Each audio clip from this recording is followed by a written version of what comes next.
You can listen to The Professional Left wherever you get your podcasts, on Netroots Radio, or at our website, proleftpod.com, where you can also contribute to this podcast. There's a PayPal button on our website, or you can mail us a letter and or contribution at P.O. Box 9133, Springfield, Illinois, 62791. This is the podcast for April 29th, 2022. It's not safe for work. Recorded live from the Cornfield Resistance, where area diners remained unconcerned about who owns Twitter, it's The Professional Left with Driftglass and Blue Gal.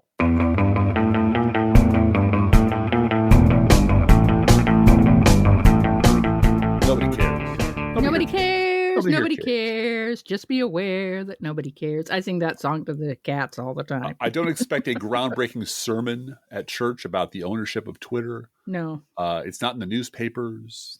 It's not even clear that the sale is going to go through.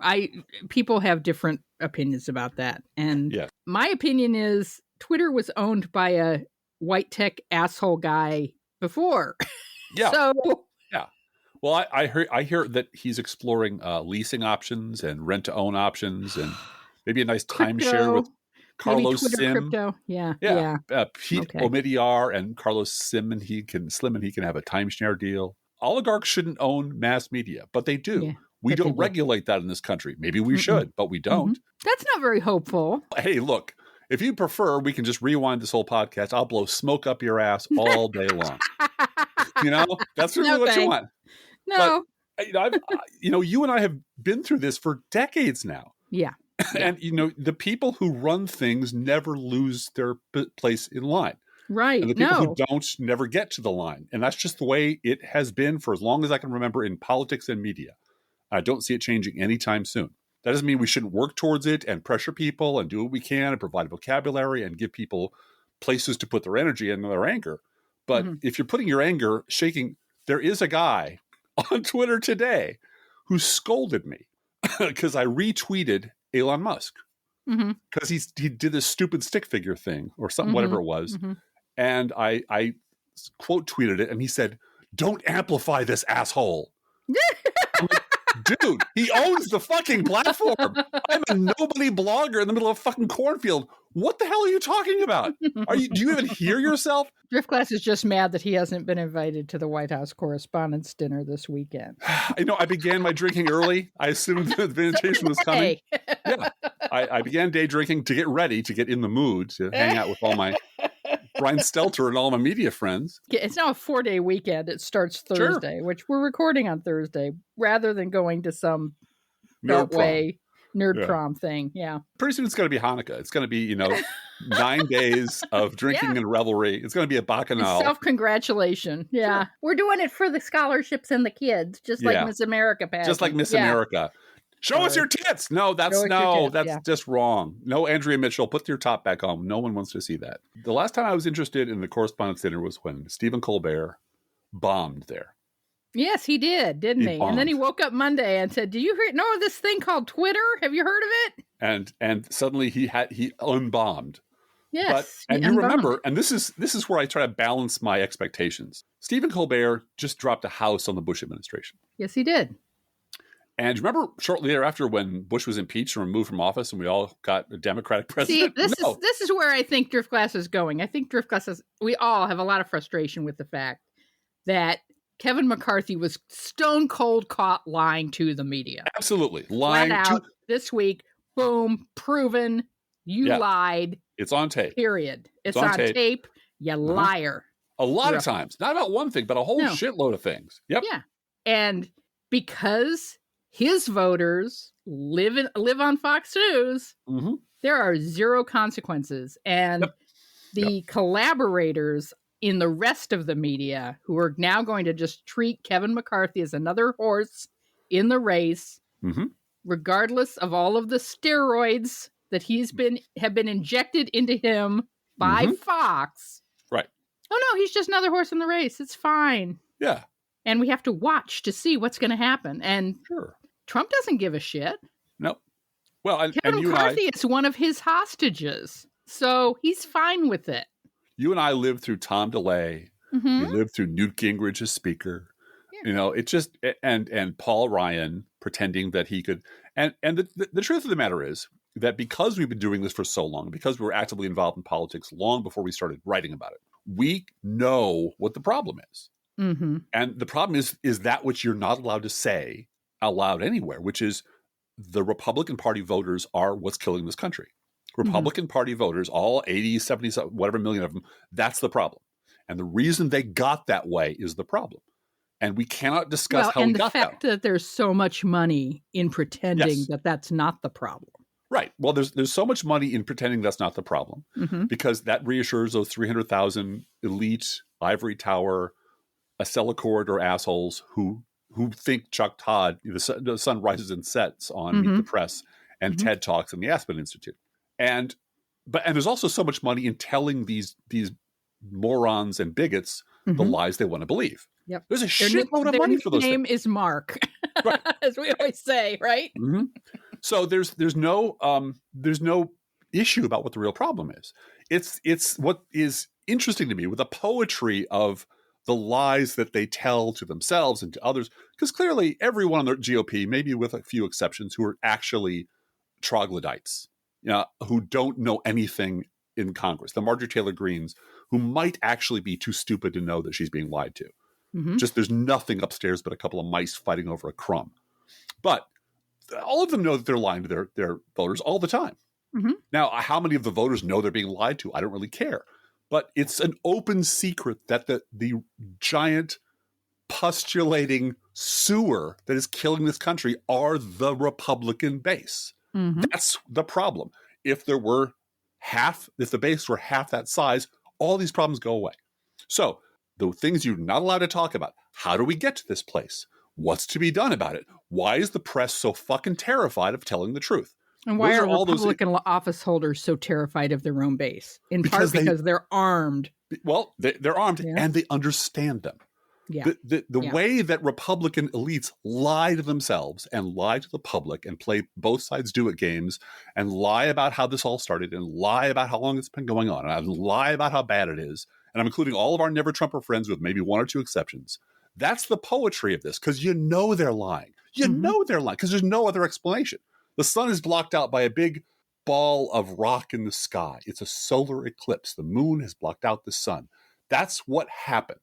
And all the weird explanations you come up with don't explain the simple observable phenomena going on in the sky right now. It is clear that the cancer killing this country are the 70+ million mopes and bigots and imbeciles who will vote for whoever's running the Republican Party next time, who will go to the polls and vote for election liars because they lied to them, who will vote for people who are openly racist because they're openly racist. And everyone in the GOP knows this. The people who left the GOP lie to us and pretend that it only happened 5 years ago.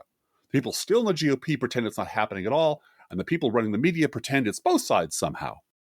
But it's the poor, benighted, lying to themselves, cowardly, independent centrists that all 9 of them who spend all of their days bitching that the Democratic Party and the Republican Party are feel just stranded in the middle of this food fight between the extremes on both sides, which is objectively, statistically, observably not true. But it is, again, a lie they have to tell themselves because people who continue to define themselves as centrist and politically homeless and independent are cowards. They're fucking cowards. They will not observe the fascist mob coming over the hill for them because it's not coming for them yet. It's coming for gay people. It's coming for immigrants. It's coming for black people. It's coming for liberals. It's coming for mouthy women, trans kids, but it's not coming from them yet. And all they want is for the racket to die down. And they will not acknowledge that the racket is because the mob is screaming for their blood. And those of us on the left are saying, please stop and behave like a decent human being. And we have to yell very loud because the other side is yelling very loud. And the people in the middle, just all they hear is, so they want to blame both sides because they are cowards. Centrists are by definition cowards. Independents are people who just lie to themselves about what it needs to, and everyone who tells you, including Evan McMullen here, who wants to pretend that there's some independent central position that could ever be achieved at any point in the next 50 years, is lying to you or lying to themselves. And I don't really care which. So that's where we stand today on this lovely spring day in Springfield, Illinois. I want you to talk about Rachel Maddow. she got play to stay. They paid her $30 million in her contract so that she wouldn't leave MSNBC. Right. And the point of this post was she's being paid more to do less. She's only on the air on Mondays and during special events, and the rest of the time she's working on podcasts and books and other projects. Mm-hmm. And the point of this was, it appears as though MSNBC paid her a tremendous amount of money so that she would stay at MSNBC, but so that she wouldn't go someplace else. Right.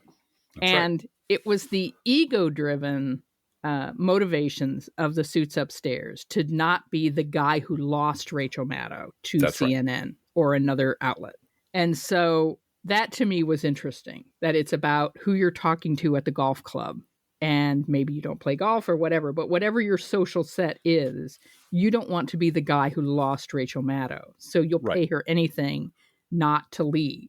But what you're actually doing is spending more money to get less product from her, just for ego and I will also say probably morale at MSNBC, because she's such a core part of who they are.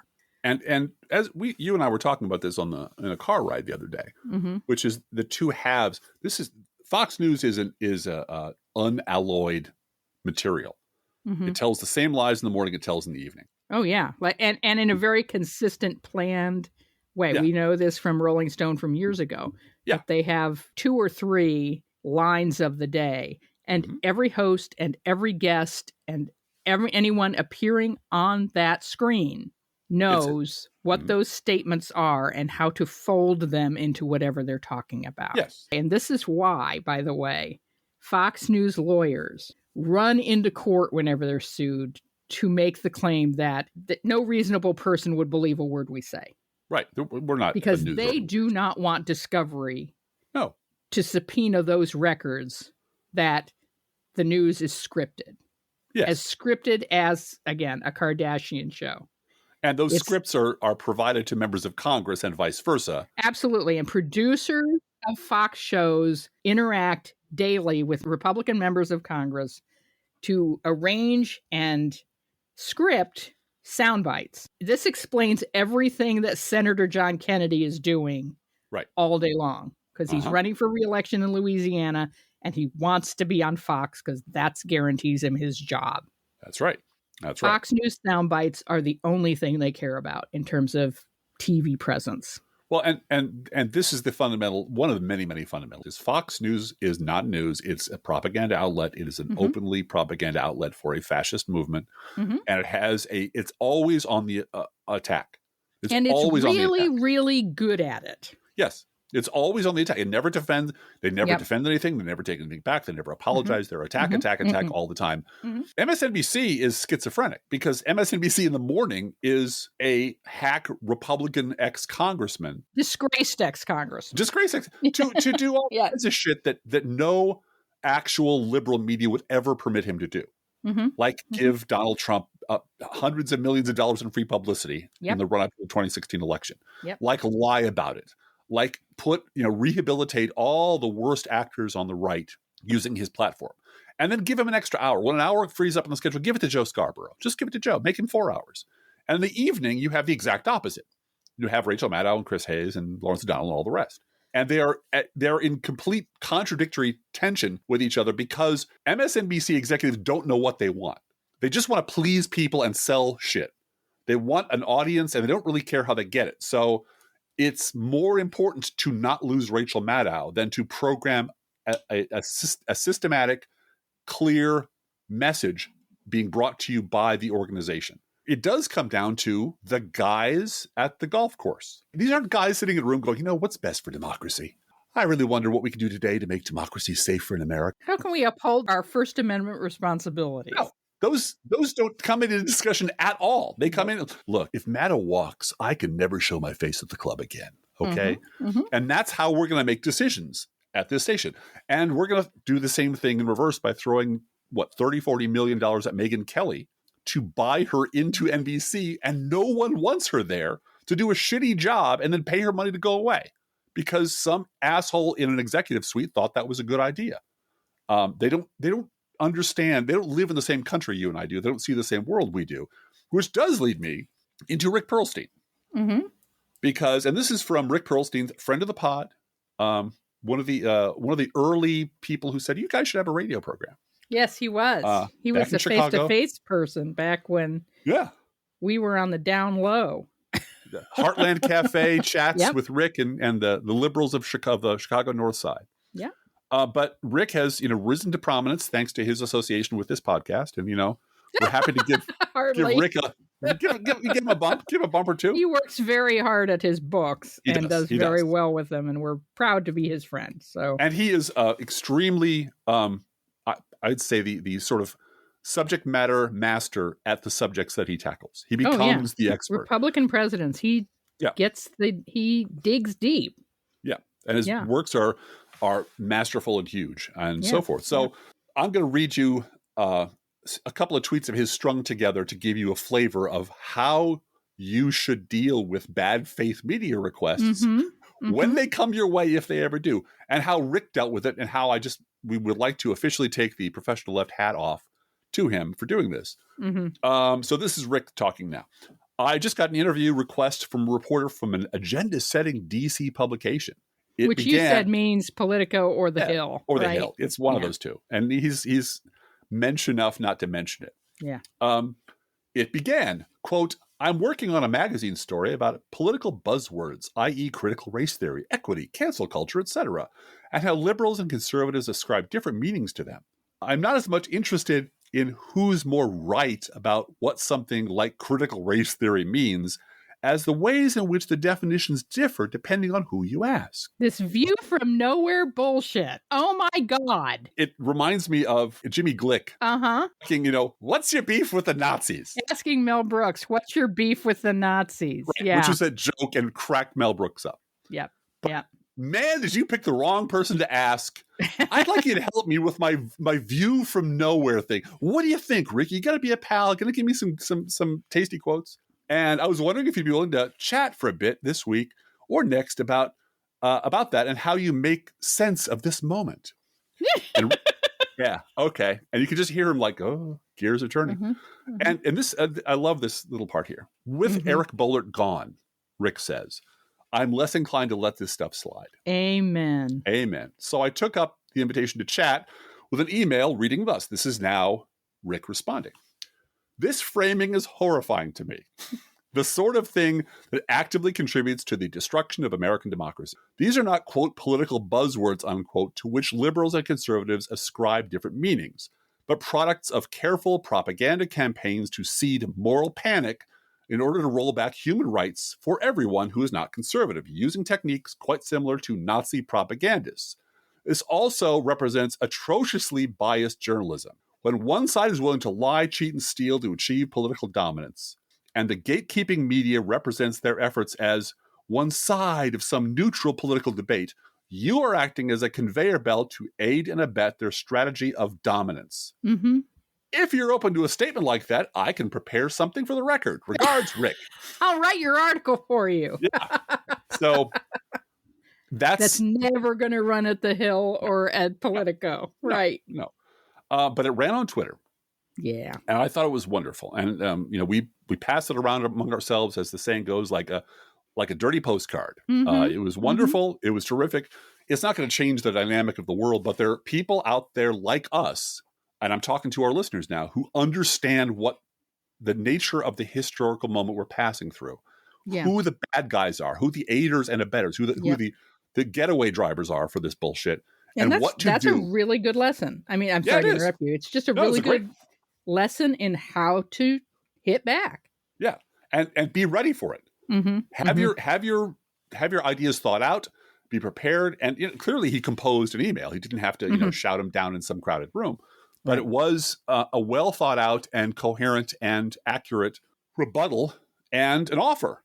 If you'd like to talk about the way shit really runs, I'll tell you about it. But I can't imagine that guy ever wants to do that. And speaking of someone using Nazi propaganda to win elections, Ron DeSantis. Yeah. And that's exactly who we're talking about, who's mastered this crap. Yeah. And so what does CNN do when Ron DeSantis hires election police. A goon squad. He's A hired goon squad to intimidate. That's the word I'm looking for. Yep. To intimidate Black and other Democratic voters from showing up at the polls. Right. And CNN tweeted, CNN Politics just in, Florida Governor Ron DeSantis signs a sweeping voting overhaul bill that establishes a new election police force, giving his administration a new way to probe election crimes. Yeah. Now, that's so enabling. As a bunch of writers out there and thinkers and lovers of democracy and people who love words generally and understand what words mean, think of all the different ways you could have written that headline. Oh my God. All the many, many, many ways that you could have written that, and think about the person who sat there going, you know what we need to do?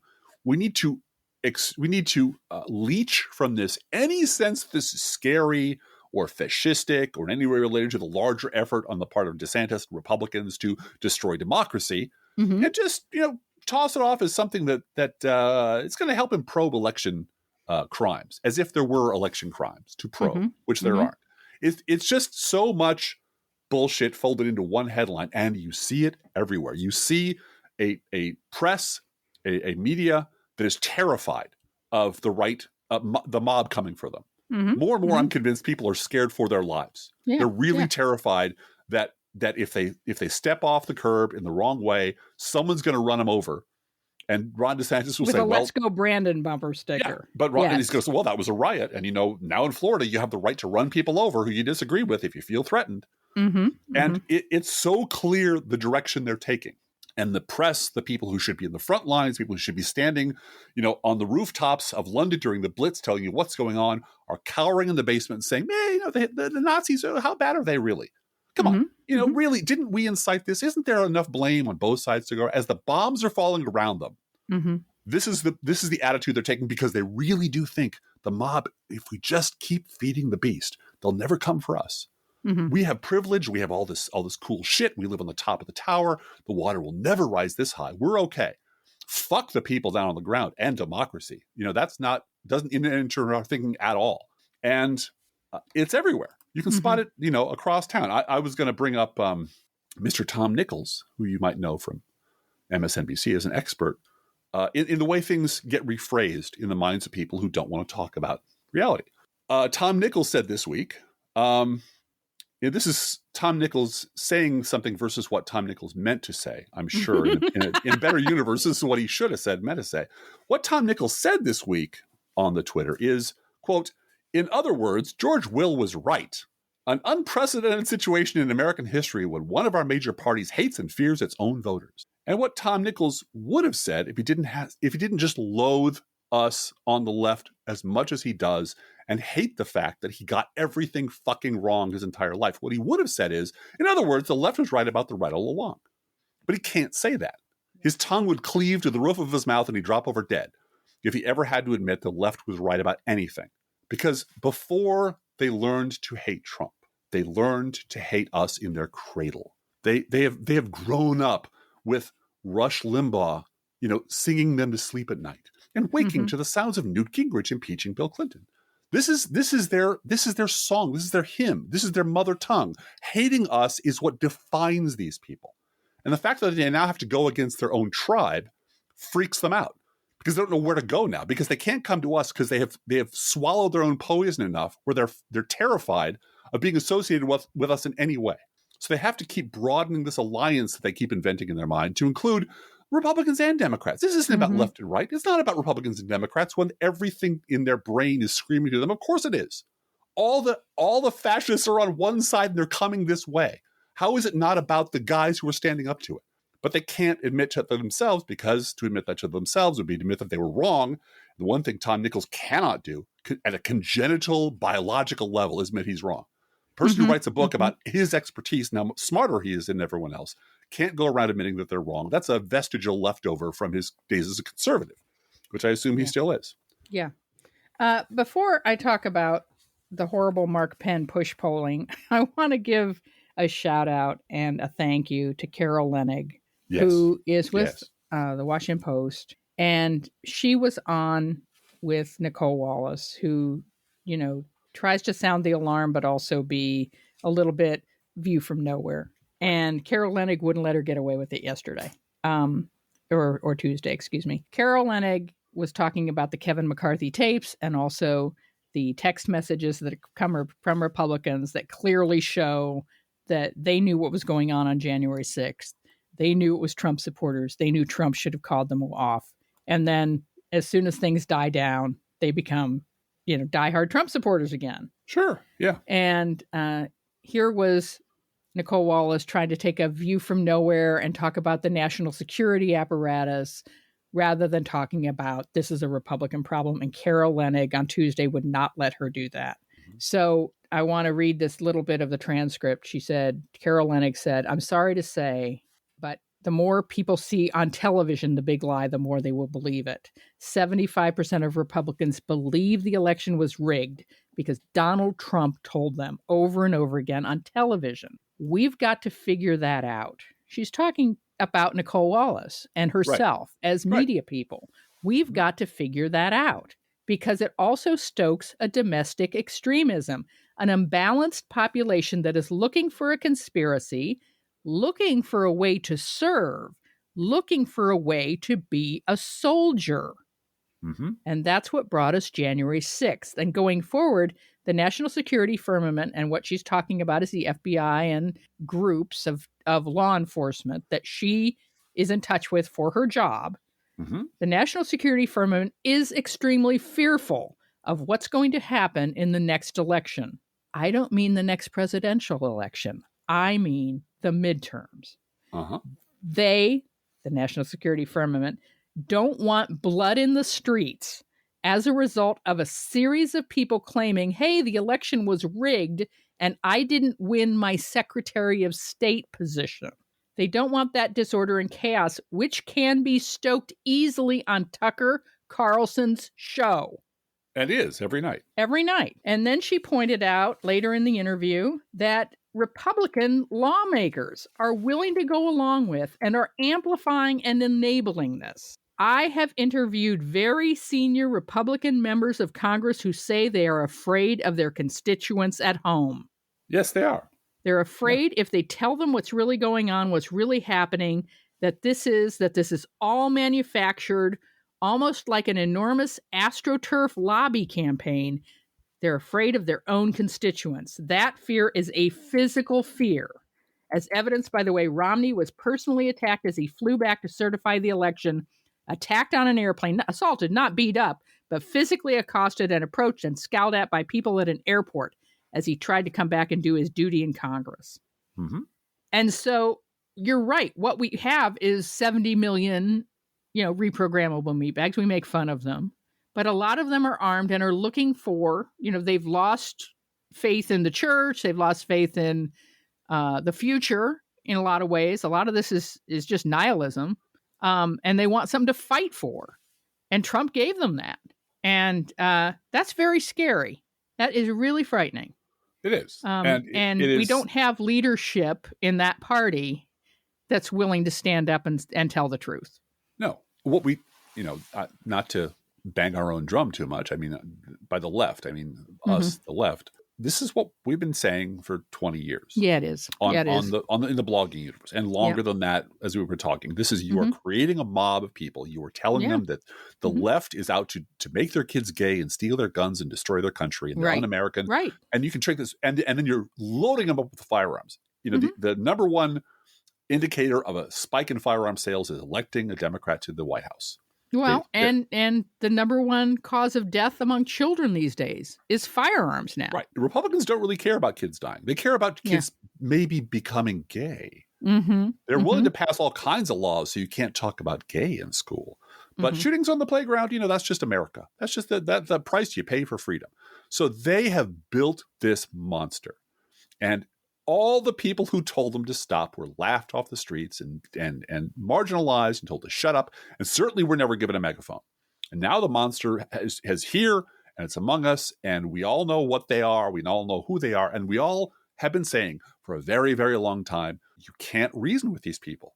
You have, and I'm going to quote again from Failsafe, the scene in Failsafe, where the bombers are flying into the Soviet Union. They finally break through Soviet jamming. And the President Henry Fonda, reaches the bomber and tells them, you got to turn around. There's no war. You're making a mistake. Brings the pilot's wife in. Mm-hmm. And the guy says, but I can't turn around. And, this is the President of the United States. I'm telling you. And the pilot says, you're telling me to do something you specifically trained me not to do. Mm-hmm. You have spent, if you're a conservative, you're a Republican, if you're a media person, if you're Charlie Sykes, if you're Tom Nichols, you guys, I'm talking to you guys, you have spent 30 years training these people not to listen to anyone who tells them anything they don't want to hear, and to react angrily and violently if anyone tries to correct them or tell them they're wrong or tell them that maybe Democrats aren't monsters. And now that bitter harvest is fully ripened and coming for all of us. And you have no one to blame but yourself. You have no one to blame for yourself. And I don't know what to do about it, other than stand in the same place we've been standing in for 20 years, waving our arms, going, for God's sake, stop feeding these monsters. Mm-hmm. Start treating the Republican Party and the conservative media as if they were a foreign country attacking ours. Mm-hmm. You have to think of them that way. We're in a Cold War in this country, and the bad guys are loving it, because the good guys feel that they can't really fight back, because that wouldn't seem bipartisan. And so we end up in the same place we always end up with, is just, for God's sakes, recognize the enemy for what it is, and recognize that there's no way to untrain them. And all the propaganda you spent so much time and so much money and so much energy pumping into their skulls. You taught them not to listen to you. If you tell them shit they don't want to hear, guess what they're doing now? They're not listening to you when you tell them shit they don't want to hear. Why are you surprised? And honestly, why do you have a megaphone? Why do people who were wrong about everything for the last 30 years have a microphone? And the answer gets back to, that's because they live in that charmed circle at the media where no one is ever fired, and everyone's career is recycled and resuscitated. I looked over my shoulder 2 minutes ago, and there's Michael Steele, the man who's most famous in my mind for saying government jobs aren't real jobs when Barack Obama was president. My mom was a teacher for 40 years. That was a government job, etc. And he was most famous for groveling to Rush Limbaugh in apology for suggesting that Rush Limbaugh was a disruptive force in the party. Yeah. So I don't want to hear from these people. And these people are the only people, apparently, who have a microphone. And the reason that is because we get back to the same thing over and over again. The people who run the media do not want to hear about this threat because it's bad for business. So there we are. So now we got to talk about Mark Penn. I'm afraid so. And I want to thank Steve M. over at No More Mr. Nice blog for outlining this and including screenshots from the poll that Mark Penn did. Now, Mark Penn did a poll under the auspices of Harvard Center for American Political Studies. It's a Harris poll. And then he wrote an op-ed for the New York Times.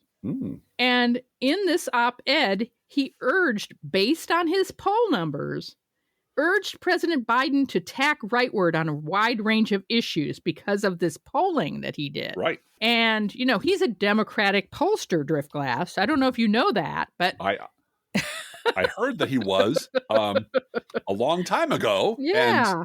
And there's some stains that just don't wash out. And Mark Penn's one of them. Yeah.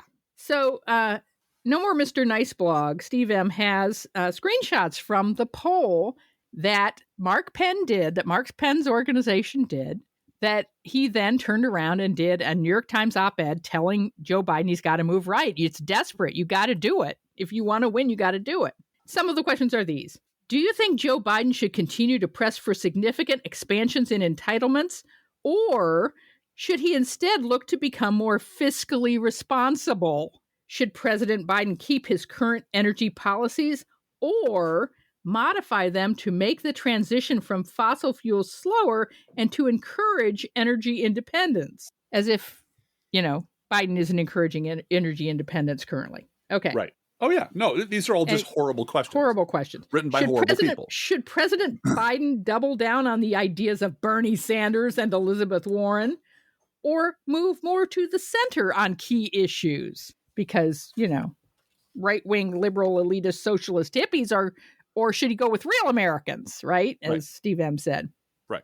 And then we got into, in these questions, emerging issues. And here are the emerging issues questions. There's only 3 of them.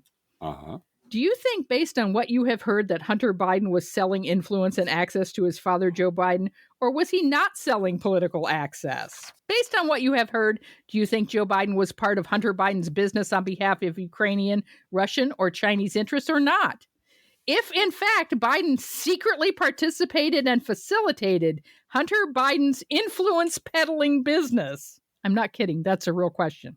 Do you think that might be an impeachable offense or not impeachable? Yeah. And as Steve M said, Harvard, I hope you're proud. Yep. I think you ought to get your money back. I have a lot of questions about Mark Penn and his entanglement with pedophile rings. I know, pedophile rings. Is he involved in a pedophile ring? Or is he covering up for a pedophile ring by denying? Are his denials actually... What about that basement full of baby bones he has?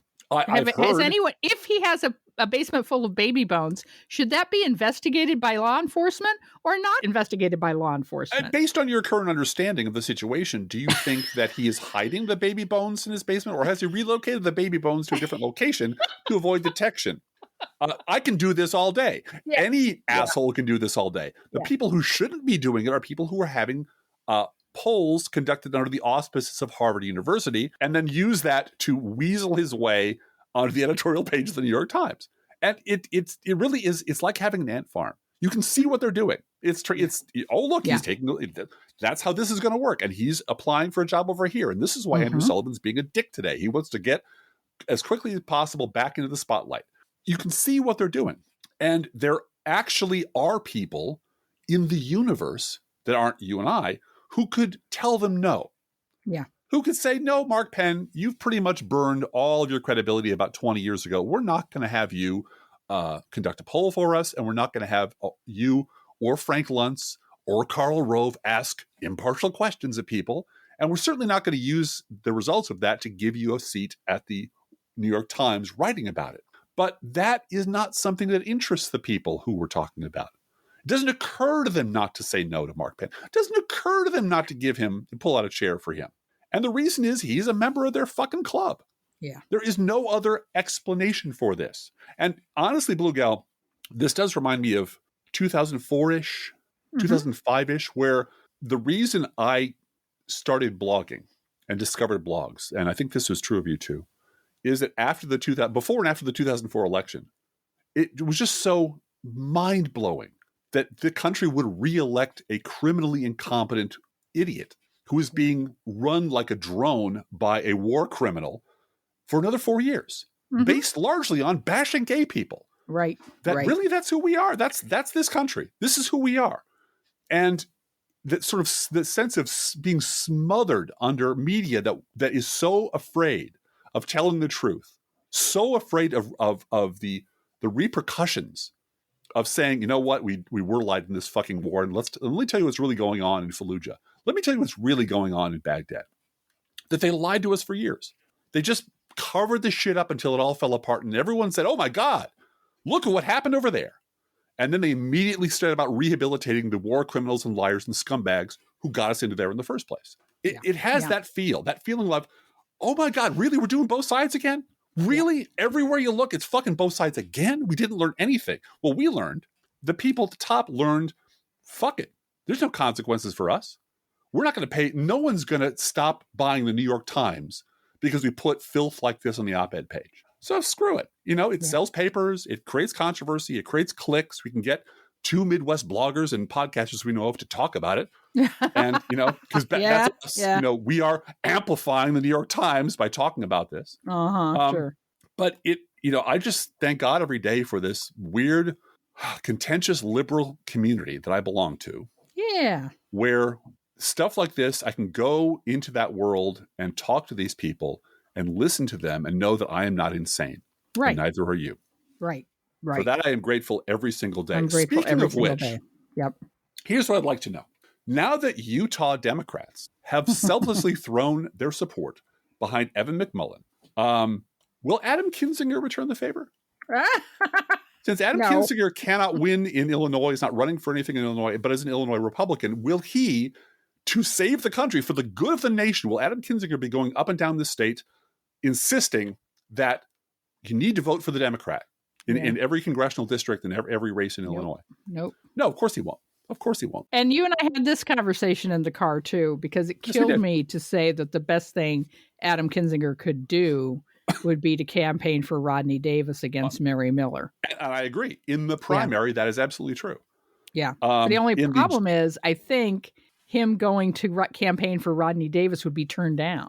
Probably. Because Adam Kinzinger campaigning for any Republican inside the state of Illinois or anywhere really is radioactive. Yeah. But just as a test case, all of these people said, oh, thank God. See, these Democrats in Utah finally figured out that they need to support a fucking Republican. Yeah.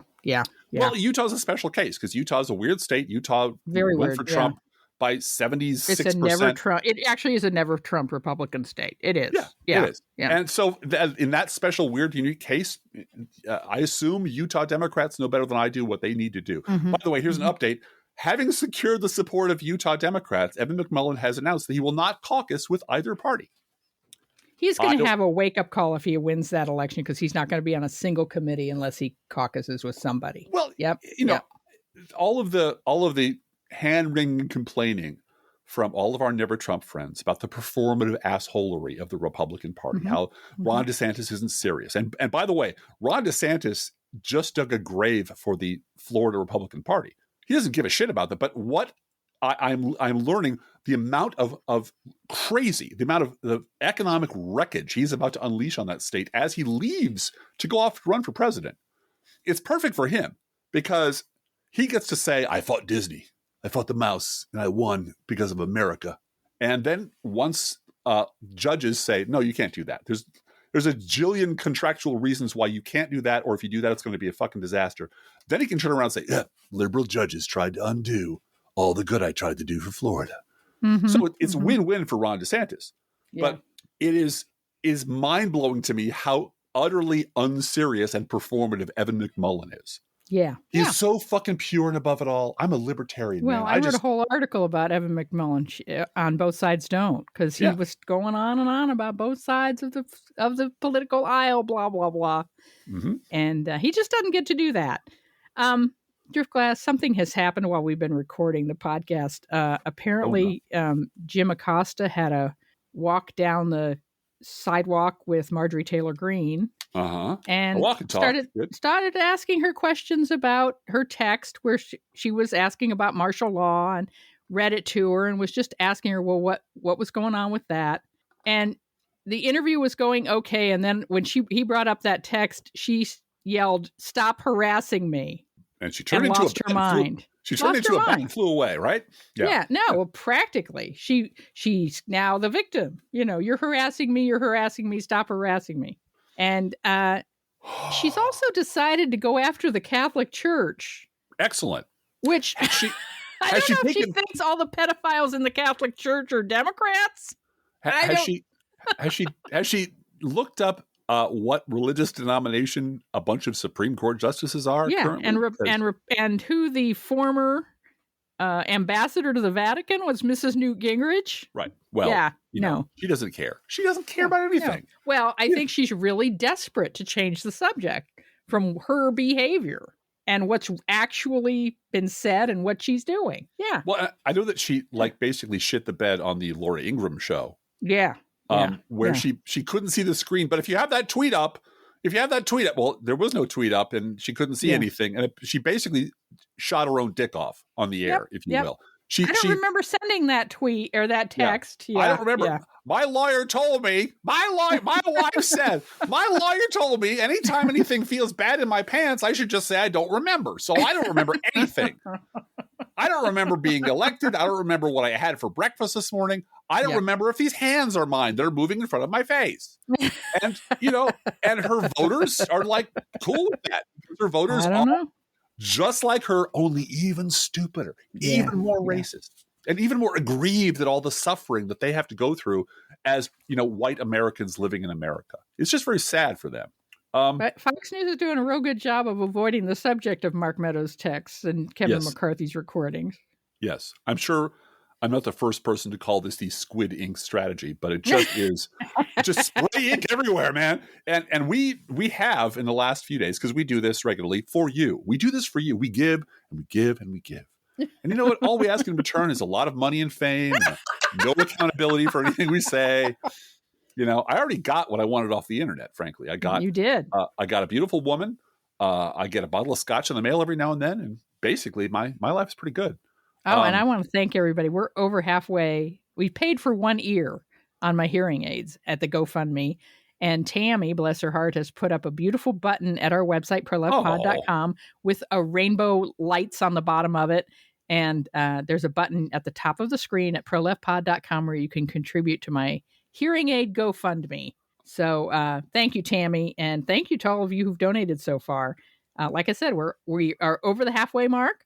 The bill for the credit card bill comes due the day before Mother's Day. So if you think of me as your podcast mom and you want to chip in $5 to your podcast mom for her hearing aids, buy your old mom a hearing aid, help out. I appreciate it very, very much, and love you right back. And when we open the bill, I promise to use at least one word with the word mother in it when we see the total. But what? Well, it's got my hearing aids on it. That's right. I can't say that on a pod. This is a family podcast. I can't use those kind of language. But what we do for you, the listener, is do the things that you don't want to do. We strap on the hazmat suit. My wife does this all day, every day, by the way. She works for Critical Suppliers. She's got to deal with this shit all day, every day, which is just heroic, heavy lifting on the part of the liberal cause. But in the evening, especially these days when, the Kevin McCarthy, Mitch McConnell tapes dropped, and the Mark Meadows tapes hit the fan, and it just all got real ugly really fast. And you really know that the whole 3 hours of prime time on MSNBC is going to be about this one story. Sure. Plus Ukraine. Yeah. Which are both, but they're all, this is Watergate. This is much, much worse than the Watergate. And Watergate kind of dominated the news coverage during the Watergate summer, and rightly so. Yeah.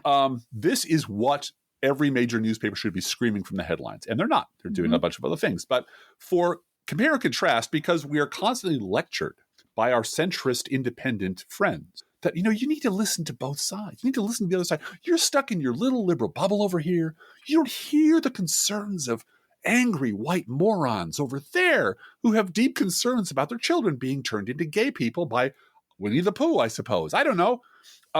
And first of all, that's bullshit, because you can't avoid hearing wingnut propaganda in this part of the country, or most parts of the country.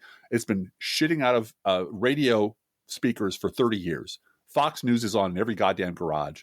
You can't avoid this shit. So the idea that we're not listening to the grievances of the other side is ludicrous, because they won't shut the fuck up about it. But secondly, it is educational to us to sit in the comfort of our home and go, okay, let's do the tour. Let's do the grand tour. MSNBC, CNN, Fox. And MSNBC is talking about Mark Meadows, and CNN is talking about Ukraine and Mark Meadows. And Fox News has some Newsmax asshole talking about Chicago is being destroyed by Lori Lightfoot. And the black lady's breaking up that city full of scary black people. And then we do it again. It's like the same story. Oh, look, it's Glenn Greenwald on with Tucker Carlson barfing out some bullshit. And it really is blindingly obvious that Fox News has a whole binder somewhere of what happens when our side gets exposed in the light for being the traitors that they are. And the answer is talk about anything else. Pull all the shit off the shelf. Run stories about dolphin sex. Run stories about kids with machine guns. Run stories about Chicago burning to the ground. BLM. Don't forget cathode ray tubes. Those are very important. CRT, Colin very, Kaepernick, very important. Anti-American, black man. Yes, right. And have Peter Hegseth on holding his book up about how, the liberal, even when you can't see the liberal agenda, it's like the body snatchers. Social studies is killing America. Yes. And just keep pounding this shit home. And that's why he said, circling back around to electoral reality, stop trying to reach these people. Stop trying to appease them. I want them to live in a country with clean air and clean water and good health care, good education for their children. I want that for everybody. But stop thinking you can deal with these people as if they are rational adult human beings, because they're not. And they're never going to be. Okay, but Driftglass, I would like, in a perfect world where not everything is perfect, but yes, I would like some truth serum for some Republican voters. Oh, yeah. Just to find out, do you know they're lying to you and you just don't care? This makes you feel good, so you watch it? Or do you not know and you really are a chump? You know what? I think it's... I mean, it doesn't matter in the end. It doesn't matter in the end because they're going to vote accordingly regardless. But in my experience, and you know what my experience is, it is a much more depressing psychological dead end that they're trapped in, which is I tell you a lie and you tell me a lie and I debunk it in 90 seconds. You tell me another lie and I debunk it in 90 seconds. I ask you, why do you keep... I hear the last 20 lies you told me. They're all from the same source. Why do you keep believing liars? And the answer is always what, Blue Gal? Both sides are equally bad. Both sides are bad. Liberals are just as bad. And then we go back to the loop. They are in a position, and this is, if you want to read a book about this, it's called People of the Lie by M. Scott Peck. It's from the 70s. It's his less well-known book. He did The Road Less Traveled, which is a psychology book from the 70s, but this is the People of the Lie. And it's him talking about evil. He's a psychiatrist, and he's in his practice, he encounters people he finds to be evil. And they all have one thing in common. They all have dedicated their life to protecting a lie that is at the core of their identity. And they will do anything. They will sacrifice their children. They will break off relationships. They will destroy other people. And they all have this sort of weird, rigid, moralizing attitude about the rest of the world. And they're all just fucking horrible people. And they're just Fox News viewers. People whose identity is built on a lie it's psychic suicide for them to admit they're wrong. They can't do it. And so the question of, are they lying or do they know the truth? It's so far beyond that. They are living in a universe where to admit that they are this fucking wrong would annihilate them, would destroy their brains, would cause their identities to collapse. And that is such a terrifying actual fear of death. Sex and death. This is their death fear. And they will fight you to the grave to stop you from forcing them to look into the mirror. Not because they're lying or they're smart, because they're terrified of what they'll see if they're forced to look in that mirror. They're terrified that they're the devil, and they'll kill anyone who stands who tries to make them do it. And I think that's what 30 years of Fox News hate radio propaganda has done to people who weren't that brainy and weren't that clever and were pretty racist to begin with. It's turned them into an army of people who are so angry at people trying to make them see things they don't want to look at, that they will burn the universe down rather than face the lie that is their life. And I wish it weren't true. I really do, because those people are terribly dangerous. So that brings us to Dr. Birx, I believe. Dr. Birx has a book out, Driftglass. She does. Yay. And so she gets to go on all the shows. And on some of the shows, she's been called out for things she said, defending Donald Trump. Sure. And the thing that I found most interesting about this, everything that has happened this week, pimping that book, I predicted. I mean, yes, you did. Because it's a very common, bad person with bad history has a book out. So all the outlets have to give her space to have an interview because there's a book, and it's New York, it's media, it's interconnected. There's too few owners of media. The TV stations own the book company, own the publishing, and all of it's owned by Rupert Murdoch or, and NBC Universal. And so they all have to pimp each other's product. Right. It's collegial to do this. And publicists get rich booking people as a package. Right. And they'll hold out. You got to have Birx on if you want to have Michelle Obama on, or if you want to have someone you really want on, you got to take my 3 garbage guests, and then I'll give you this sports person that everybody wants to see. Okay. So we know all of this is art of the deal. Sorry to use Trump's book, but that's what it is. And so some of them called her out for, saying Trump is so attentive to the scientific literature in 2020. But what I found interesting was she tried to make news with her book by announcing that there was a pact between herself and Fauci and 2 of the other people on the pandemic response team, that if one of them got fired, the other 3 would quit. And the person who would not play that game at all was Anthony Fauci. He was asked about it, and he said, I don't talk about those things, and I'm not going to talk about them. Ask her. And he wouldn't confirm or deny anything about it.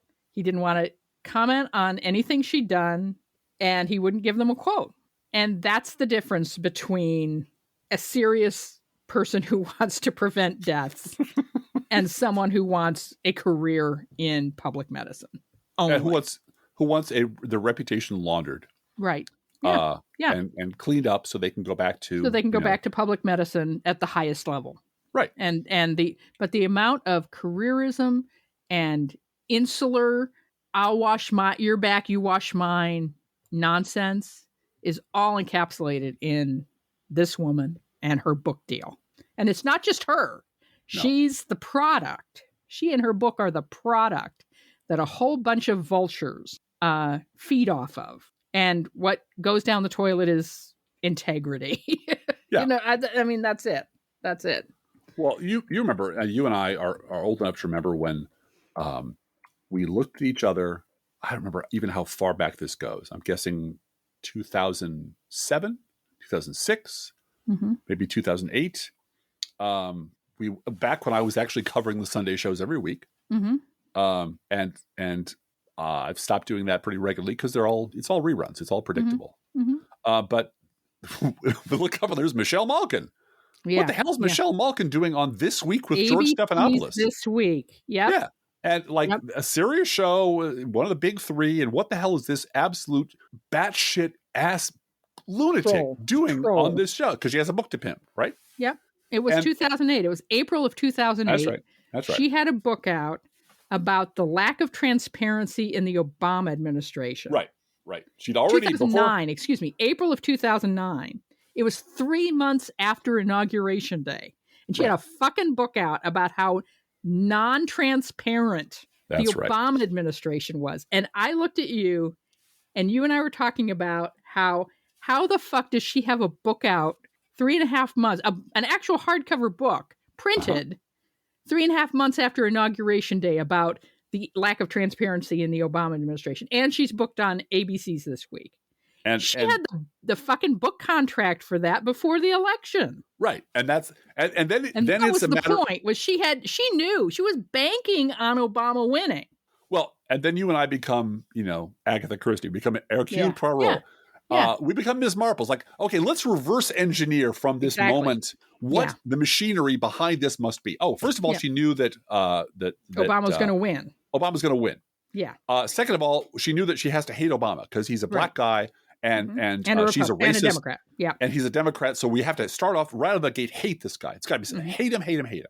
Third, we have to get a book together. So I have to start writing a book about the flaws of the Obama administration before there is an Obama administration. Before there even is one. Yep. Fourth, there has to be a book publishing company willing to put this stuff between covers, just filled between covers. And fifth, I have to pay my publicist a shitload of money to bribe my way onto a legitimate news program so I can sit and look at George Stephanopoulos just grinding his tiny little teeth and like asking me questions and getting me off as quick as I can, because clearly he doesn't want her there. But part of the deal is you got to take her because I represent 20 other people, 18 of whom you want. So here's the deal. And this clown pays me, $5,000 a week. To get her on these shows. No, absolutely. Paid a lot of money. Works. Yep. That's how the machine works. The machine works with people of bad faith constructing an argument in bad faith, bribing their way onto a corrupt media to let them have a spotlight for 15 minutes to promote their horrible trash idea. And everybody in this corrupt transaction knows what the fuck's going on. Except the audience. Some of them are less happy about it than others. Yes. And she got her ass handed to her by the panel when she decided, this was during the 2008 crash and its aftermath. Right. This was April of 2009. She decides to say that nobody wants to work. That unemployment benefits are preventing people from applying for jobs. And extended unemployment benefits are horrible for the economy because people won't apply for jobs. And one of the panelists, I don't remember which one, just pointed out that week there were 2 openings at a fire station for intern fire department employees to become firemen. And there was something like 260 people in line for these 2 positions in Florida. And she doesn't care. She doesn't give a shit. No. But no. that is 13 years ago. We were already kind of grizzled veterans at holy shit. Holy shit. And that corrupt machinery has rolled out uninterrupted since then. There's been no interruption in the way. But Drift Glass, I have to tell you something. No fair remembering stuff. I know. That's the rule. I keep. What if I just remember stuff from this week, Blue Gal? Okay. Why don't you do that? Sure. Well, in the Georgia GOP debate this week. Yeah. Sorry, people. David Perdue decided his best bet was to drop any pretense about democracy and fairness, and he's a crook. He's a crook. He's a crook. He's a monster. He's a liar, and he might very well get elected. I don't think so. I think he's going to lose the primary. The polls are not kind to him because they know he's a crook. Well, let's put it this way. As a cornered rat, he knows what his only strategy is. Yeah. He only has one card to play. If you look at every Republican campaign in Illinois, pretty much across the board, is the same thing to a greater or lesser degree. Some of them don't say it as nakedly. Some of them, tip of the hat. They hike the skirt up to the knee to let you know what they got going on under there, but they don't say the whole thing. David Perdue just said, and I'm quoting him now, "Let me be very clear tonight. The election in 2020 was rigged and stolen." Period. That is what he said as his opening statement for the debate in the Georgia. And it's like, I got nothing else. Everyone knows I'm a crook. Everyone knows I probably have bodies buried under my house. But, I'm not a liberal. I'm not a Democrat. I don't steal. I'm not brown. So I'm probably much better than the alternatives. And, there's a whole bunch of people down there who are like, you know what? I don't give a shit who you are, what you are. As long as you're willing to say Donald Trump is God and the election was stolen and we all got cheated, I'll give you a listen. Yeah. 45% of the Republican voters in Georgia will vote for that. Sure. Of course they will. And the fact is, though, that they have Kemp to vote for instead. And he's a different kind of crook. He'll steal an election for the Republican Party. And that's a completely different ball of wax than going to Wall Street and doing insider trading. Yeah. So that's East Coast liberal elite stuff. Yeah. But you do that. Blue Gal. But look at all the people on the left who are doing stuff just as bad, Blue Gal. Just as bad? No, nothing's as bad as Gene Schmidt in Ohio. Nothing is as bad as Gene Schmidt in Ohio. The microphone is yours, Blue Gal. Mean Gene's back, and she's talking about how rape victims need to have their rapist babies because, babies, because babies. Rape is a difficult issue, she says. Really? But if a baby is created, it's human life. Whether the mother ends that pregnancy, the scars won't go away. How does she know? Mm-hmm. It's a shame when it happens. Fuck you. There. I'm done. There. Done. But there's an opportunity for women. Fuck you. No matter how young or old, to raise a little baby or give that baby away for adoption. But it really is strap her to the table, make her have the kid. Yep. Yep. That is the, and we're always going to end up here. This is always going to be the end position. The end position of the NRA is everybody should have as many guns as they want, no matter how fucking crazy they are. If they're white. And every woman should be strapped to the table and be forced to give birth, no matter what forced happens. Pregnancy. Yeah. This is always where they were headed. No matter if she's 11 or 12 and it's her dad, doesn't matter. Mm-hmm. The point is, our theocracy is all that matters. Yeah, our white, and this is what gets us powers. So we're going to do it. You know, there is a solution to this, Blue Gal, proposed by Joe Walsh himself. Not the good Joe Walsh, the crazy Joe Walsh. Joe Walsh wants a radical centrist party, Blue Gal. What does the radical centrist party want to do about abortion, forcing 12-year-olds to have their father's incestuous rape child? You want me to do my Joe Walsh impersonation? Sure. My friend, and you are my friend. We're friends, and you're my friend. We should have that conversation.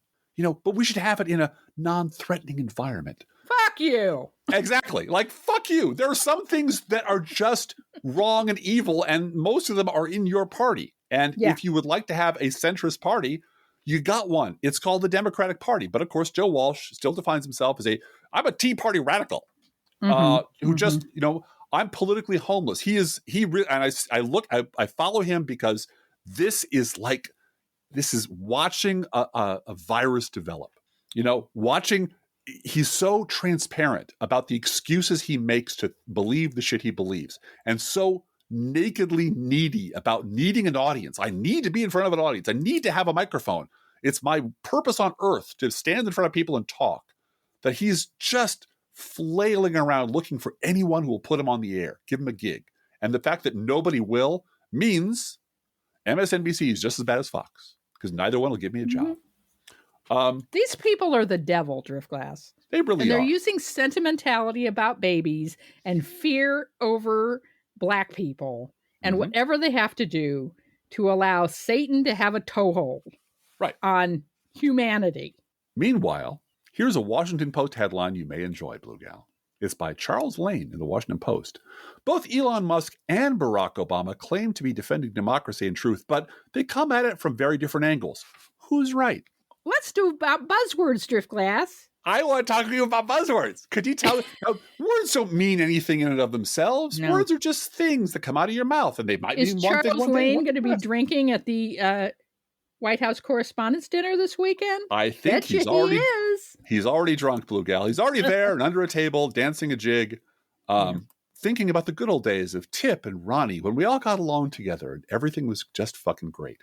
On that hopeful note, I think we should launch into a news roundup, perhaps, Blue Gal. What do you think? Sure. The White House is attempting to piece together a much narrower version of Biden's Build Back Better bill that would win Joe Manchin's support ahead of November's elections. Greg Sargent in the Washington Post reports that the White House has directly asked Joe Manchin what he wants, and he has still not told them. I think we all know what he wants. Yeah. I think we all know what he wants. Nothing. He wants to torpedo. Furthermore, Democratic aides told the Post that when Democratic senators approach Manchin and try to gauge what he can support, he's incredibly slippery. It's just, he's a Republican. No, he's the hope of the future. Just ask any Never Trumper. He's the hope. He is the future of the Democratic Party. If only he would move to the center and see the truth. Madison Cawthorn was busted yet again this week trying to bring a gun through an airport checkpoint. He's also now been accused of insider trading. And they're looking for anything they can because they really want to get rid of him. I know. But you know what? Like herpes. He's just going to hang in there and hang in there. Well, you don't talk about Fight Club, Driftglass, and that he talked about cocaine orgies. So you don't talk about cocaine orgies. Yeah. This week, Joe Biden expressed openness to forgiving some student loan debt, which could affect more than 43 million borrowers. He seems to be wishy-washy about this, and they're going to. I don't know what. I think something's going to happen by October on this, but. Anyway, during a meeting with the members of the Congressional Hispanic Caucus, Biden signaled multiple times that he was prepared not only to extend the current moratorium, but to take executive action to forgive federal student loan debt outright. Senate Republicans have reacted by introducing the Stop Reckless Student Loan Actions Act of 2022 to stop Biden from abusing his authority to extend the federal student loan payment pause. The thing about that is that by introducing that bill, they are admitting that Biden has the power to do it. And that has always been the question. Does Biden have the power to do this? But by actually trying to pass a bill saying we are not going to let him do it, they're admitting he does. I will say this. This is an issue that is bigger than a bumper sticker. Yes, it is. And the same people who want to cancel all student loan debt now are lazy. They can just sit back and say, Medicare for all tomorrow. And anything short of that is unacceptable sellout corporate, liberalism. And ignores all of the student debt that has been canceled already, which is quite a bit. Yeah. Right. Yeah. And if you're one of those people, if you're someone that's in the teaching profession who has had their loans canceled because you went into the teaching profession, that's a big deal to you. It's not going to make headlines like Biden abolishes all student debt everywhere. Right. Which, by the way, he can't do, because if you took an individual loan from a bank that wasn't guaranteed by the federal government, that's your deal with the bank. That's not a federal government thing that he can cancel. Anyway. And my position on this is as one spiritually with your TB husband, which is I acquired a lot of student debt. I didn't acquire a ton of it, but I acquired tens of thousands of dollars in student debt. There's $29,500. That was mine. Yeah. Well, I acquired a big chunk of it.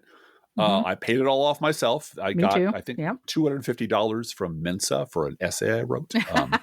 That's about it. The internal ones that were offered at the college were not open to me, even though I got glowing reviews from my professors. I returned to college as an adult. And given who I am, what I am, and my age, there simply wasn't any scholarships available for people like me. But that's fine.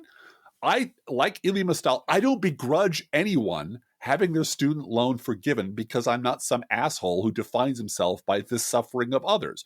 I would like to see that others people relieved of that burden. I have a problem in the day after all student loan is forgiven, all student debt is forgiven. What happens to the kid who's going into college next year? He or she's going to rack up debt. What happens to them? And that's why it doesn't fit on a bumper sticker. Right. One of the huge things that changed about all of this that makes it incredibly unfair is you cannot use bankruptcy to get out of your student loan debt anymore. Exactly. And that is a bipartisan failure. That is a bipartisan failure because some people just go bankrupt. Right. And since that rule has changed, and that's a different set of rules than medical debt, for instance. You can go bankrupt over medical debt. You can't over student loan debt. And so it hangs on you regardless of your financial situation, regardless of how you're trying to pay them off. There's interest on top of interest. There's also, I'm sorry, I have 3 kids in college right now in graduate school.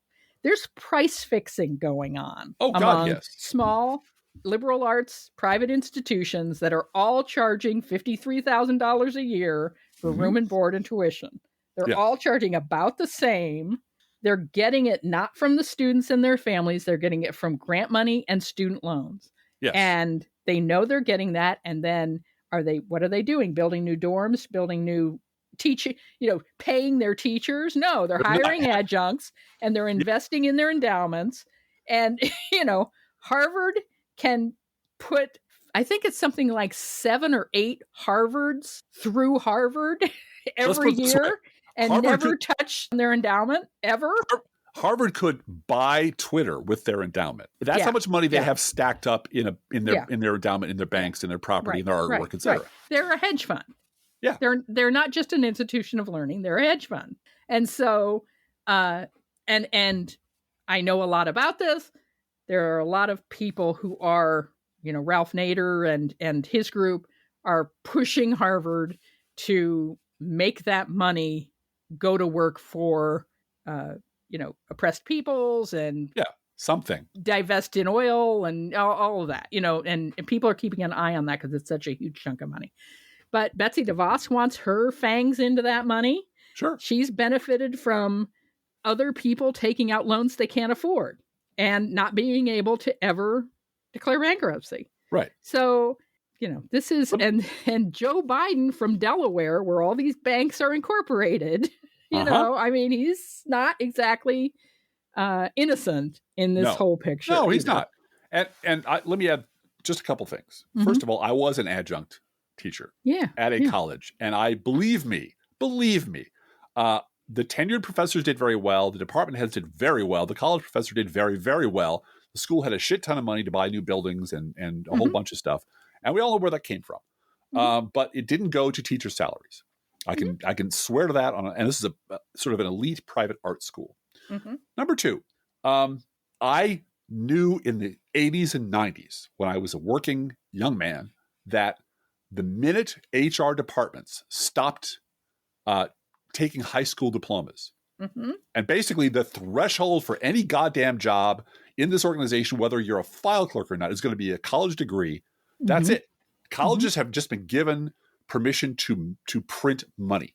Yep. Because now you can tell every person in America, unless Johnny or Susie goes to college, they are never working in a gas station. That's right. They have no future. Yep. They have no. And this goes right along with my whole manufacturing thing about people leaving the field when manufacturing is actually a wonderful field full of good jobs, people who will help you go to college because it's in their interest to do so. But this is the moment when colleges figured out, oh shit, they have to come here now. They have no choice. Yeah. This piece of paper that we controls their future, so we can charge whatever the fuck we want for that. And third, you can bankrupt your way out of medical debt. And if you have a mortgage that you owe money on and you're underwater, you can sell the house. Yeah, you can't sell your diploma. Right. There's no asset you can turn in for value to pay off some of what you owe. You're just stuck with it. And so there's no equivalent between various types of debt and bankruptcy. And honestly, I forget who said it, but maybe it might have been Joe Biden. I don't know. Or you'll correct me. 43 million people who were in student debt didn't collectively make a bad decision. They were all led to that decision by being told. I remember an ad. Oh, Jesus, this is in the 70s. A guy eating a cheese sandwich in an employment office. And he's interviewing a candidate for a job. And it's poorly lit. And he's like, looks like you don't have a college degree. And he's interviewing Abraham Lincoln. And Lincoln says, well, I've done a lot of reading and studying, sort of on my own. And the guy says, hey, man, you might be clever, you might be smart, but you ain't going anywhere without that sheepskin. That's just not going to happen for you. And that's the reality that middle class and poor families with little or no wealth, are faced with. They're told every day, if your kid does not go to college, they have no future. And if you don't mortgage everything to send them there, you're a bad parent. Yeah. Your kid's going to be waiting tables. And here are statistics. At IHOP. Yeah. And here are statistics showing the difference between lifetime salary of non-college and college educated. And in the middle of that, drop the Great Recession. Yeah. Drop a plague. And a bunch of other shit that they had no control over. And suddenly you have an actual crisis that needs executive action, and a bunch of Republicans who are like, fuck you. Suddenly they're all John Galt. They're all Ayn Rand. Right. Well, and Janine Pirros lecturing everybody when she walked away from $600,000 of campaign debt. Yeah. Just no, I'm not going to pay it. Yep. Nope. My campaign and corporation is dissolved. Goodbye. Well, bye now. Bye. That's what you should do. Her campaign could declare bankruptcy and walk away from it. I have a question. Yeah. Can a corporation go to jail, go to college? No, but student loans are people, my friend. No, I mean if you have a student and you best tweet ever. I know. If you're a student going to college or planning to go to college and you incorporate yourself as a limited liability corporation. I think people have tried that. Yeah, damn it. Okay. I'm looking for a way out. We're looking for a way out, I know. Spiritually. Really, deciding that student loans were exempt because there were news stories and right-wing media saying, look at all these wealthy lawyers who are deciding to declare bankruptcy the minute they get out of law school. Look at those rich people screwing you out of here. Screwing you and me and abusing the system. Well, and not now understanding that there are bankruptcy courts and you have to go to court and you have to prove that you're unable to pay and so on and so forth. Just, but we'll bail out corporations over and over again. We'll forgive PPP loans to the Betsy DeVos contingent. Shit, we'll give $2 trillion in tax cuts that we don't have any intention of paying for to rich people. Yeah, right. Which is a bribe, which was an absolute bribe to Republican donors, by the way, who told Mitch McConnell, Trump better get this done or we're out. We will not donate anything to the midterms if you do not get this done, because they failed on getting rid of Obamacare was a fail. And they spent $1 billion trying to get rid of Obamacare. They did. $1 billion, give or take. Yeah. This doesn't include the billions Trump administration spent bribing farmers. Yes, when they exactly. totally screwed them on tariff shit. And then had to shove money into their pockets and say, please don't hold us responsible for the reckless shit we did. Here's a bunch of money. Right. And so, I don't want to hear from anybody about the fairness of debt repayment or who should get what. Nope. Unless you can approach the subject from a matter of principled belief, then if you believe that nobody anywhere should ever get tax cuts or should ever get breaks, if you're a pure libertarian, well, first of all, there's 9 of you. And 8 of you are living in the hills of Montana, and God bless you and good luck. But for everyone else, life is a lot more complicated than that. And these goddamn assholes who want other people to suffer because I never had a fuck them. Fuck them. That's what I have to say. This is a news roundup, so we shouldn't probably go off on these tangents. But let me just say, Joe Biden revised a Trump-era policy that relaxed requirements for energy efficiency light bulbs. The new standards will save consumers $3 billion each year in utility costs. Isn't that nice? Uh-huh. Vice President Kamala Harris tested positive for COVID-19, making her the highest-ranking Biden administration official to report being infected, and we wish her well. She's working at home. She feels fine. Feels fine. No asymptomatic. Per the latest Morning Consult poll, only 38% of Republicans say it's a major problem for them if a political candidate makes racist remarks, compared to 80% of Democrats. Mark Meadows was warned that January 6th could turn violent, but went ahead with the Stop the Steal rally anyway, according to the January 6th committee. Meadows texted with Trump's family, Trump's associates, January 6th rally organizers, Fox News hosts, and over 40 Republican members of Congress before and after the violence at the Capitol.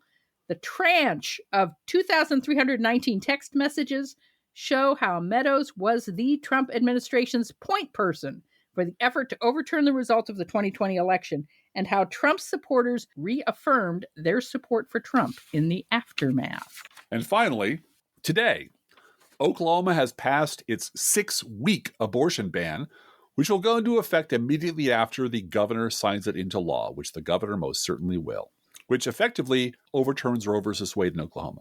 It's unconstitutional as shit. Drift Class, I love you. I love you too. Hang in there. Fist in the air, everybody. You can be mad, you can be upset, you can be angry. That's right. Go find some wood, chop wood, carry water. Chop wood, carry water. Fight. Baby. We love you. We love you guys. Yeah. I'm sorry that we haven't been more hopeful this week. We're mad. We're mad as hell. Mad as hell. Mad as hell. But, Drift Class, we have an Internet Kitty this week. Each week, we post to our Facebook page and website an Internet Kitty sent in by you, the listeners. This week's Internet Kitty is known as the Visitor. The Visitor.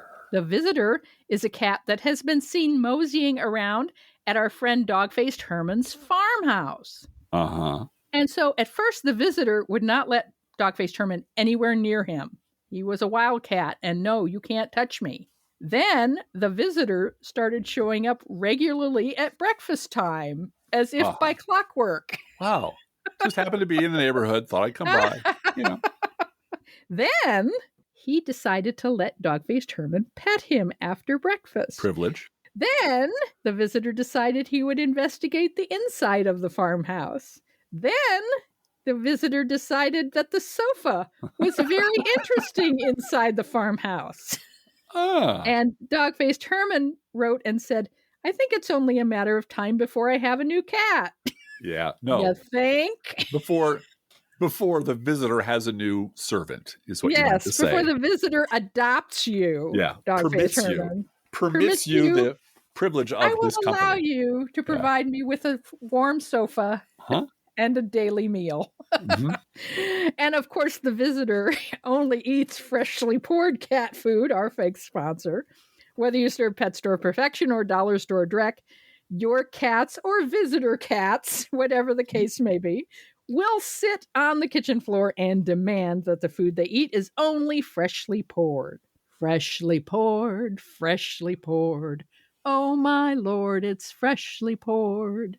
And you can visit the Visitor at our Facebook page or website. And you can send your Internet Kitty, dog, or other pet to us at our email address, proleftpodcast@gmail.com, where you can also write to both of us. If you're still on Twitter, at Blue Gal, I have put up a thread this week asking people to share their picture of their kitty or other pet as well. So if that's a place where you go, you can look at my tweets and post a picture there as well. Feel free to write us. We love hearing from you. Be aware that if you write us at any of our addresses, we reserve the right to read your email or U.S. Postal Service. Go Postal Unions. Letter on the air unless you say otherwise. #fire to joy. Don't forget our gourmet coffee guideline. If you can afford to buy an espresso-based beverage for yourself, it is iced coffee season coming up. Buy us an iced coffee. This is not charity. This is our job, and we love doing this podcast. Approximately 1% of our listeners support this podcast with a contribution, and you can too. See our website, proleftpod.com, for details. We've got PayPal, postal address information, and, of course, my GoFundMe for my hearing aids. It's going pretty well. Thank you very much to everybody who has already donated there. proleftpod.com is where you see all those things. Please share our show on social media. And if you love this podcast, please get someone else to listen to. And thank you so much for doing that. Hey, Driftglass, how are the Internet Kitties doing this week? Well, Blue Gal, the Internet Kitties don't mean to brag, but they told you the Republican primaries were going to be lit. Let's think about living. Think about living. Let's think about loving. Think about loving. Let's think about the hooping and the hopping and the popping and the lovey-dovey. Let's forget about the wine and the crying, the shooting and the dying, and the fellow with a switchblade knife. Let's think about living. Let's think about life. The Professional Left Podcast is recorded under a Creative Commons license, copyright 2022, BGBG Productions Incorporated.